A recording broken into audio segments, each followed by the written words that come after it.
सिंधू संस्कृतीचे सर्वात मोठे बंदर कोणते? तर सगळ्यात मोठे बंदर जे होते ते लोथल. कोणत्या काळाशी संबंधित आहे? तर वैदिक काळाशी संबंधित. महाजन पदाची संख्या किती होती? महाजन पदाची संख्या जी होती ती 16 होती. महाजन पदाची संख्या किती होती? सॉरी, हा रिपीट झाला आहे क्वेश्चन. 16 होती.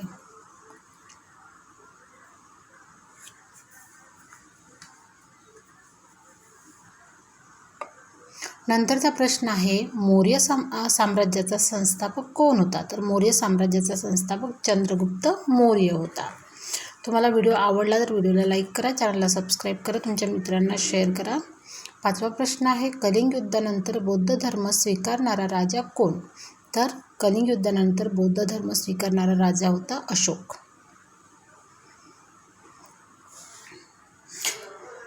6वा क्वेश्चन आहे, गुप्त काळाला काय म्हणतात? तर गुप्त काळाला स्वर्णयुग असे म्हणतात. यामध्ये पूर्ण 20 क्वेश्चन दिलेले आहे मी. 7वा क्वेश्चन बघू आपण. छत्रपती शिवाजी महाराजांचा राज्याभिषेक कुठे झाला? तर रायगड इथे झाला. आणि जन्म कुठे झाला? शिवनेरीला झाला. हे लक्षात ठेवायचं आहे. त्यांनी पहिला किल्ला जो होता तो कोणता जिंकला होता? तोरणा. गड आला पण सिंह गेला हे वाक्य कोणाशी संबंधित आहे?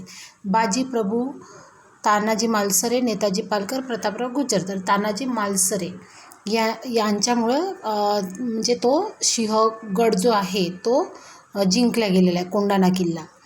पहिली पानिपतची लढाई कधी झाली? तर पहिली पानिपतची लढाई कधी झाली? 1526 झाली. 1526ला पहिली पानिपतची लढाई झालेली. नंतरचा प्रश्न आहे, भारतीय राष्ट्रीय काँग्रेसची स्थापना कधी झाली? तर भारतीय राष्ट्रीय काँग्रेसची स्थापना झाली 1885 झाली. आणि आपल्या देशाला स्वातंत्र्य कधी मिळाले? 15 ऑगस्ट 1947ला मिळाले. नंतरचा क्वेश्चन बघू आपण. सिंधू संस्कृतीतील धान्य कोठार कोणत्या ठिकाणी सापडले? तर कुठे सापडले? हडप्पा इथे सापडले. हडप्पा आणि मोहेंजोदडो हे माहिती आहे, सिंधू नदीच्या काठावर ही संस्कृती होती. गायत्री मंत्र कोणत्या वेदात आहे? तर गायत्री मंत्र कोणत्या वेदामध्ये आहे? ऋग्वेदामध्ये आहेत. आपले 4 वेद आहे, यजुर्वेद, अथर्ववेद, ऋग्वेद आणि सामवेद. तर यजुर्वेद हे यज्ञासाठी आहे, अथर्ववेद हे आयुर्वेदिकसाठी आहे. नंतरचा प्रश्न बघू आपण 13वा. बौद्ध धर्मातील त्रिरत्ने मध्ये कोणाचा समावेश नाही? कोणाचा समावेश नाही आहे? तर वेदांचा. महावीरांचा जन्म कुठे झाला? तर वैशाली इथे झाला. महावीर जे आहे त्यांचा जन्म वैशाली इथे झाला. मॅग्नेथियनीज कोणता ग्रंथ लिहिला? तर मॅग्नेथियसने कोणता ग्रंथ लिहिला? इंडिका हा ग्रंथ लिहिला.